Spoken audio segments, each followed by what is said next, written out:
उत्तर प्रदेश के deputy chief minister Keshav Prasad Maurya ने विपक्ष पर निशाना साधते हुए अखिलेश यादव और राहुल गांधी पर तीखी टिप्पणी की। उन्होंने कहा कि उन्होंने अब दोनों नेताओं को अफवाह यादव और अफवाह गांधी कहना शुरू कर दिया है। केशव प्रसाद मौर्य ने आरोप लगाया कि विपक्ष के ये नेता लगातार अफवाहें फैलाकर जनता को गुमराह करने की कोशिश कर रहे हैं।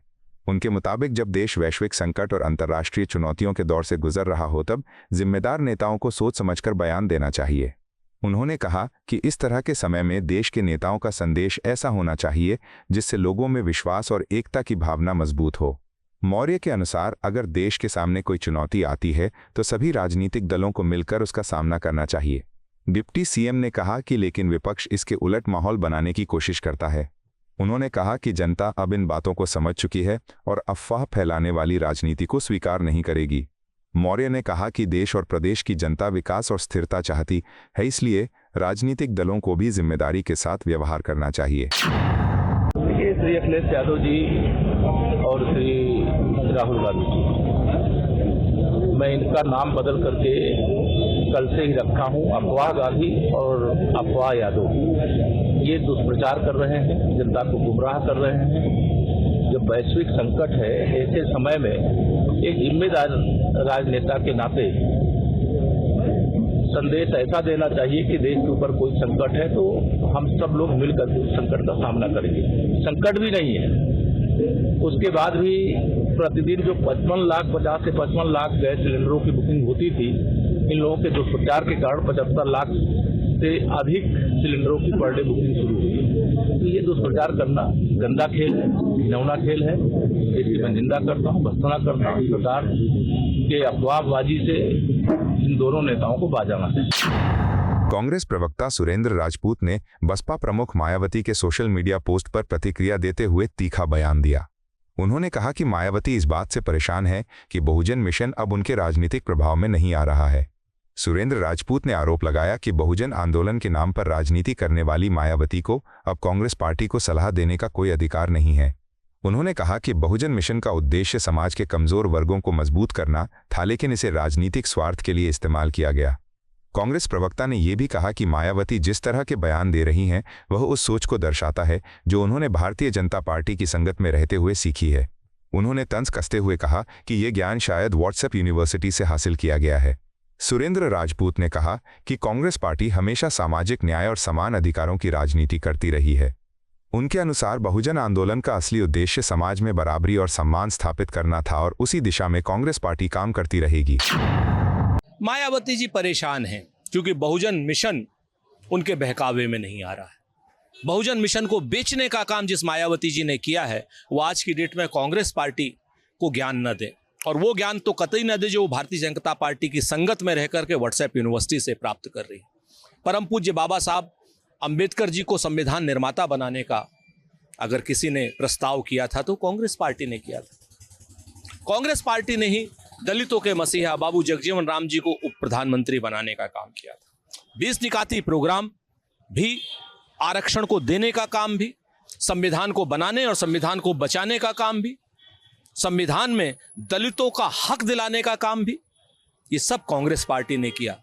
और आप कहां हैं? आज आप भारतीय जनता पार्टी की साथ बैठी हैं। आपने बहुजन मिशन को, भारतीय जनता पार्टी को, उस भारतीय जनता पार्टी को बेचने का काम किया है जो भारतीय जनता पार्टी संविधान के विरोध में है, जो भारतीय जनता पार्टी आरक्षण के विरोध में है, जो भारतीय जनता पार्टी यूजीसी के समर्थन में है, जो भारतीय जनता पार्टी यूजीसी लेकर के आ रही है और उसको फिर रोक रही है। उस भारतीय जनता पार्टी के समर्थन में आप हैं। आप दलित की बेटी नहीं, आप दौलत की बेटी हैं। और श्री राहुल गांधी जी ने जो काम किया है उससे आप घबरा गई हैं, हैरान हैं, परेशान हैं। बहुजन मिशन आपके हाथ से निकल गया है। आप दलित की नहीं, सिर्फ दौलत की बेटी रह गई है। पंजाब के मोगा में होने वाली केंद्रीय गृह मंत्री अमित शाह की रैली को लेकर बीजेपी नेता अक्षय शर्मा ने प्रतिक्रिया दी। उन्होंने कहा कि वो पंजाब के उन सभी लोगों का धन्यवाद करना चाहते हैं जो इस रैली में शामिल होने के लिए बड़ी संख्या में मोगा पहुंच रहे हैं। अक्षय शर्मा ने कहा कि केंद्रीय गृह मंत्री अमित शाह इस रैली के दौरान पंजाब से जुड़े महत्वपूर्ण मुद्दों पर चर्चा करेंगे। उन्होंने कहा कि रैली का उद्देश्य राज्य के विकास, सुरक्षा और प्रशासन से जुड़े विषयों पर लोगों के साथ संवाद करना है। बीजेपी नेता ने कहा कि पंजाब के लोग बदलाव और विकास चाहते हैं। उन्होंने कहा कि इस रैली में बड़ी संख्या में लोग शामिल होंगे और इससे ये संदेश जाएगा कि राज्य के लोग राष्ट्रीय नेतृत्व की बात सुनना चाहते हैं। अक्षय शर्मा ने कहा कि अमित शाह का दौरा पंजाब की राजनीति में महत्वपूर्ण माना जा रहा है। उनके अनुसार इस कार्यक्रम के जरिए बीजेपी राज्य में अपने संगठन को मजबूत करने और जनता के मुद्दों को सामने रखने का प्रयास करेगी।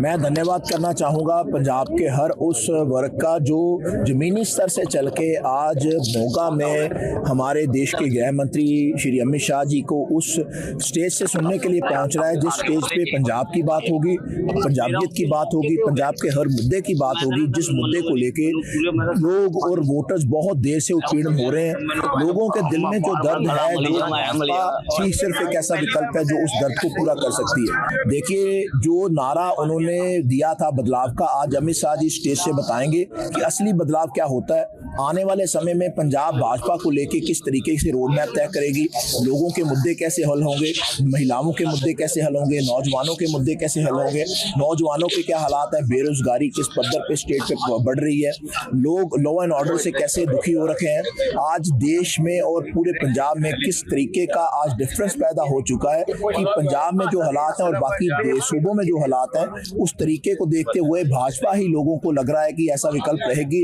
जो पंजाब को आगे ले जाके और सही कर सके। बहुत बड़ा उत्साह है, बहुत सारे ऐसे बड़े नेता, बहुत सारे ऐसे लोग, बहुत सारे ऐसे कार्यकर्ता, बहुत सारे ऐसे बूथ के वर्कर्स जो बढ़ चढ़ के उस रैली में अमित शाह जी को सुनने के लिए पहुंच रहे हैं। समाजवादी पार्टी के सांसद बीरेंद्र सिंह ने बहुजन आंदोलन के महान नेता कांशीराम के योगदान पर अपनी प्रतिक्रिया दी। उन्होंने कहा कि कांशीराम के योगदान को किसी भी राजनीतिक पार्टी के नजरिए से नहीं देखा जाना चाहिए। वीरेंद्र सिंह ने कहा कि कांशीराम ने पिछड़े और वंचित समुदायों को एक नई राजनीतिक चेतना दी। उन्होंने इन समुदायों को ये समझाया कि संविधान ने उन्हें जो अधिकार दिए हैं उनके लिए संघर्ष करना जरूरी है। उन्होंने कहा कि कांशीराम ने समाज में मौजूद असमानता को चुनौती दी और लोगों को बराबरी के लिए लड़ने की प्रेरणा दी। उनके अनुसार यही वजह है कि देश के कई पिछड़े और दलित समुदाय उन्हें अपना गुरु और मार्गदर्शक मानते हैं।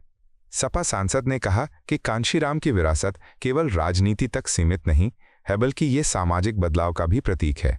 उन्होंने कहा कि आने वाली पीढ़ियों को भी उनके विचारों और संघर्ष से प्रेरणा लेनी चाहिए। देखिए, कांशीराम जी के योगदान को आप पार्टियों में मत बांटिए, क्योंकि मान्यवर कांशीराम जी ने वंचित समाज को एक ताकत दी है और उसके अंदर संविधान में निहित जो उसके अधिकार हैं, उस अधिकार से को पाने के लिए लड़ने की प्रेरणा दी है।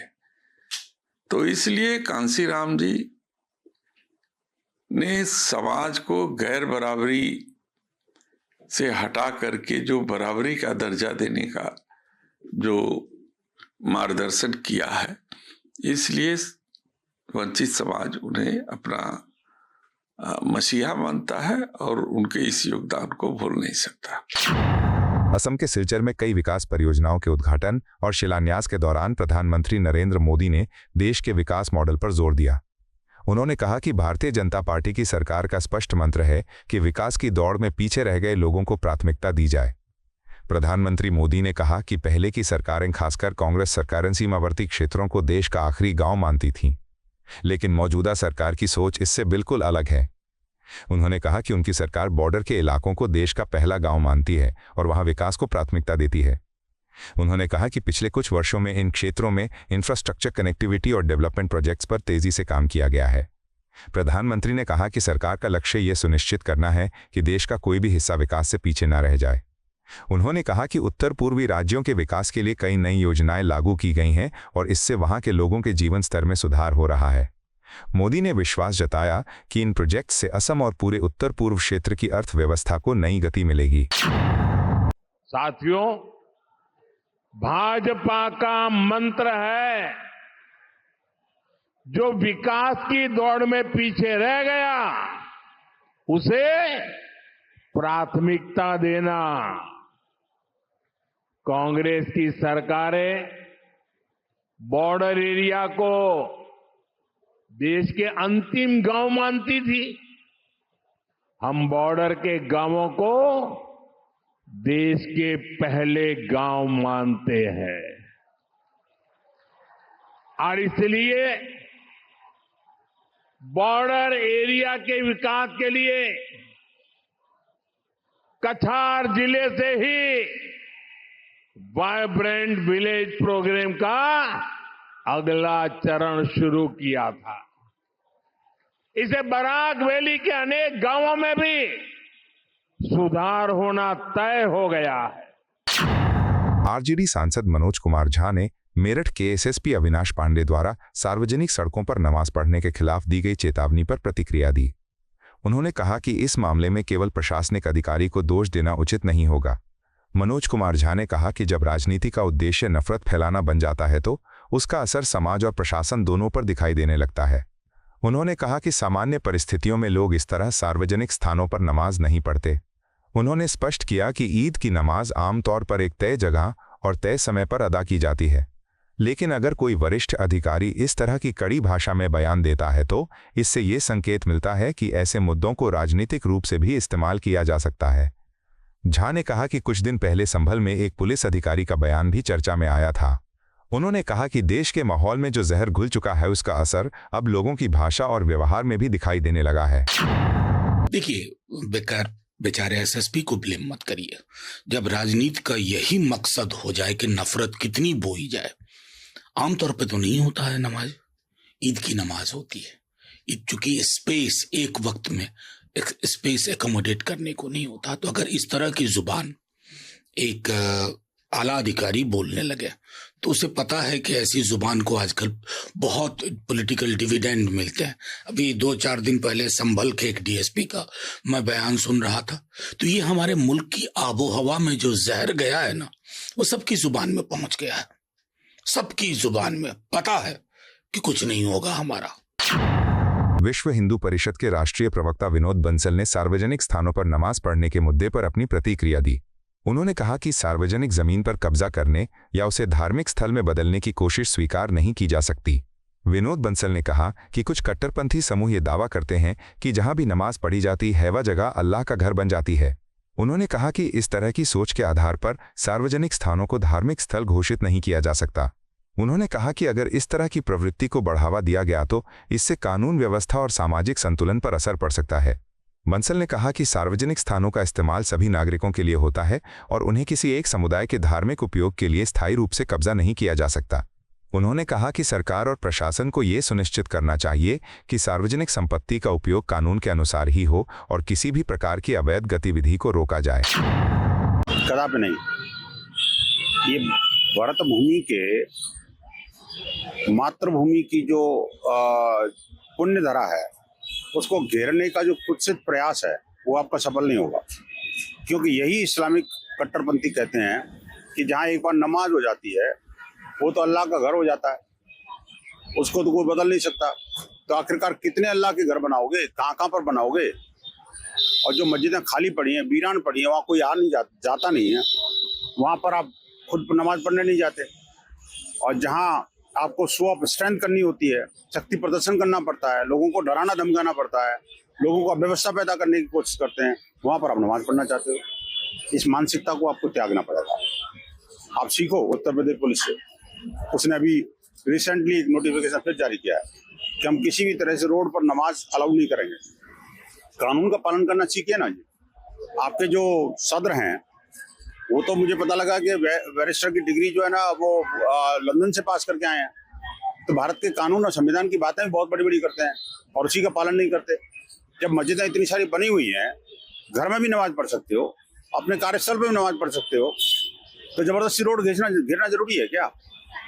कंपैरिजन मत करिए। केंद्रीय मंत्री गिरिराज सिंह ने कांग्रेस नेता राहुल गांधी और विपक्ष की राजनीति पर टिप्पणी की। उन्होंने कहा कि पिछले लगभग 12 वर्षों से विपक्ष लगातार सरकार पर आरोप लगाता रहा है। गिरिराज सिंह ने कहा कि राहुल गांधी ने कई बार प्रधानमंत्री नरेंद्र मोदी के खिलाफ आरोप लगाए और मोदी चोर जैसे नारे भी लगाए। उन्होंने कहा कि राफेल डील को लेकर भी कई सवाल उठाए गए और अदालत में भी सरकार की विदेश नीति पर सवाल खड़े किए गए। केंद्रीय मंत्री ने कहा कि लेकिन समय के साथ कई आरोप साबित नहीं हो पाए। उन्होंने कहा कि विपक्ष का काम सरकार की आलोचना करना होता है, लेकिन आलोचना तथ्यों के आधार पर होनी चाहिए। गिरिराज सिंह ने कहा कि देश की जनता अब समझ चुकी है कि कौन विकास की राजनीति कर रहा है और कौन केवल आरोप लगाने की राजनीति कर रहा है। देखिए, विपक्ष के पास 12 साल अब होने जा रहा है। पौने 12 साल, 11.5 पौने 12 साल हो गया। एक भी मुद्दा, सब में राहुल गांधी माफी मांगे, मोदी चोर, मोदी चोर, मोदी माफी मांगे, राफेल में कमीशन, राफेल माफी मांगे कोर्ट में। मैंने जो भी विषय उन्होंने उठाया, अब मोदी का विदेश नीति फेल, राहुल यही चिल्ला रहे हैं। ये विदेश घूमते हैं तो इनको लगता है घूमने से सबको विदेश नीति आ जाती है, और लगता है बड़ी बिल्डर की भूमिका में हैं तो चले जाएं उस लड़ाई में, किसी के पक्ष होकर के उसके कमांडर बन जाए। ऐसा व्यक्ति दुर्भाग्य है भारत का, जो एलओपी है, कभी गंभीरता नहीं दिखा देश के प्रति। कोरोना काल में यही इनकी भूमिका रहा, भ्रम फैलाना, इसके पहले भ्रम फैलाना, कभी जैन जी की बात करना। ये एलओपी है या विपक्ष देश के प्रवक्ता बन गए। कांग्रेस सांसद सुखदेव भगत ने मेरठ के एसएसपी द्वारा सार्वजनिक सड़कों पर नमाज पढ़ने के खिलाफ दी गई चेतावनी पर प्रतिक्रिया दी। उन्होंने कहा कि इस मुद्दे को संतुलित तरीके से देखने की जरूरत है। सुखदेव भगत ने कहा कि अगर किसी मामले में कानून मौजूद है तो उसका पालन सभी को करना चाहिए। उन्होंने कहा कि कानून किसी एक समुदाय के लिए नहीं बल्कि सभी नागरिकों के लिए समान रूप से लागू होता है। उन्होंने कहा कि प्रशासन का दायित्व है कि वो कानून व्यवस्था बनाए रखे, लेकिन ये भी जरूरी है कि ऐसे मामलों को संवेदनशीलता के साथ संभाला जाए। कांग्रेस सांसद ने कहा कि भारत एक विविधता वाला देश है जहां अलग अलग धर्मों और समुदायों के लोग रहते हैं, इसलिए कानून लागू करते समय ये सुनिश्चित करना चाहिए कि किसी भी समुदाय की भावनाएं आहत न हो और सामाजिक सौहार्द बना रहे। बस समय तो देखिए, दो बातें हैं। कोई भी नियम अगर है, हम लोग कानून का हमेशा पालन करने की बात करते हैं, लेकिन कानून किसी एक पक्ष के लिए नहीं होता है।